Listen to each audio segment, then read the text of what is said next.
We call now Niall Bowen to say a few words on behalf of the Throne People's Dáil.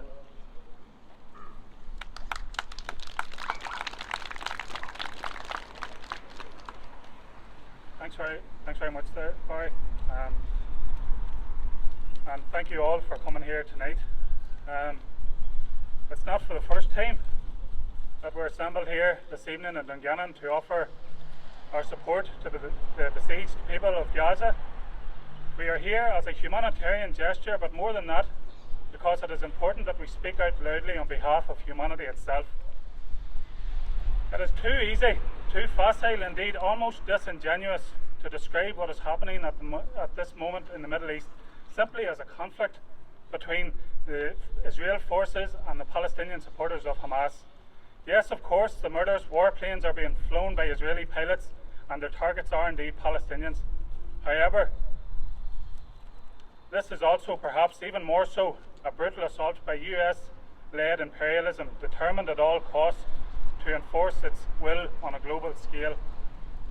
It is no accident or coincidence that the United States provides the State of Israel annually with $3.8 billion worth of military assistance and approximately $8 billion in loan guarantees. This is not provided for any altruistic reason, but it is instead provided to ensure that the United States is able to exercise a powerful and controlling influence on a crucially strategic location through its surrogate in Tel Aviv. It is for this self-serving and selfish strategic reason that the United Kingdom and other capitalist power blocs support the apartheid state of Israel. Imperialism, and that's what we're talking about here, imperialism, as Lenin said, is the highest form of capitalism, an economic and social system designed to promote the extravagant well-being for the few, the very few, at the expense for the rest of humankind. It is hardly surprising why those benefiting from this iniquitous system use such a devastating force to maintain their ill-gotten gain, because in a better and a fairer society they would not be permitted to enjoy such privileges. Henry Kissinger, one of the American architects of the Vietnam War, among other American international crimes, once said, and I quote, "America has no permanent friends or enemies, only interests." And so the advocates for the continuation of the Israeli regime must be aware that the reliance on the support of the US imperial machine is not permanent, and indeed, when it no longer suits the American interest to maintain that alliance, the Israeli people will be abandoned like every other colonial entity which the powers of international imperialism once ruled. A state which relies on the compliance of its people at the end of a barrel of a gun is ultimately doomed to fail. This is why we must see what is happening in Gaza not only as an attack on the helpless Palestinians, but also as an attack by forces of reaction on humanity itself. Israeli settler colonial policies since Israel's inception has been designed to get the maximum amount of land with the minimum amount of Palestinians on that land. As with all settler colonial projects that take place in a variety of ways, what we have seen in Jerusalem is an attempt to change over time the demographic makeup of the city through different kinds of policies such as land confiscation, house demolitions, the discriminatory planning application system, and the revoking of Palestinian residency rights within Jerusalem. Despite these policies, however, the Palestinian presence in the city of Jerusalem today is still viable and significant. Recent trouble was sparked in the city of Jerusalem, a city which the Israeli state claims sovereignty, when the Palestinian inhabitants, marking the end of the period of Ramadan, gathered in the streets to celebrate. This act, as we have seen many, many times before, calls into question that very sovereignty which Israel continue to claim. Rather than to allow the images of Muslims celebrating their holy tradition be broadcast across the globe, the state charged, battened, tear gassed and brutalised the innocent Palestinians on the streets. And we've seen that before. Yet, and this is the crucial thing, the Palestinian people continue to gather.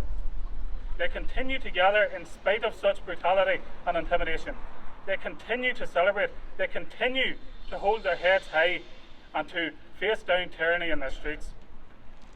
They do so knowing the risks involved, knowing the odds are against them, knowing that they are up against one of the most militarily sophisticated Western-backed states in the world, and still they gather. This tells us all we need to know. This tells us that the Palestinian people can never and will never be defeated. The strength of their resolve comes from their own natural determination to succeed and to prosper over injustice.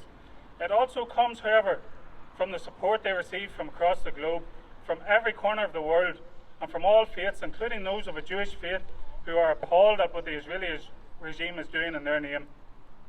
Demonstrations such as this one here this evening, which may seem small and lack significance, can lift the spirits and the confidence of our brothers and sisters in Palestine. We know this only too well from the struggles we have endured here and the messages of support and solidarity we receive from around the world. This evening we commend John Hurson for his continuous and unwavering support of the Palestinian people.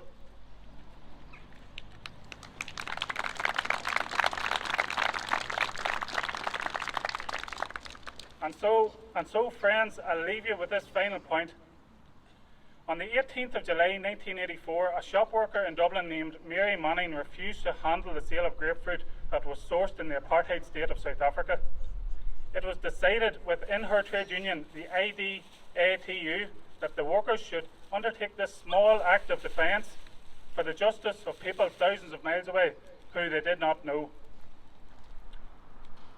This small act of solidarity, however, was not a popular decision at the time, and indeed herself and shop steward Karen Gearin were suspended from their jobs for refusing to handle the product.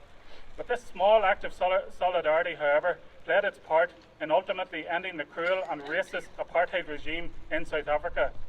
History has judged these brave workers positively, and those who stand with the people of Palestine will be viewed in the same light. And as we leave here this evening, I encourage you all, like Malachy said, through your trade union group movement, through your community groups, etc., to take part in the BDS movement, to boycott goods and to push for more sanctions against Israel.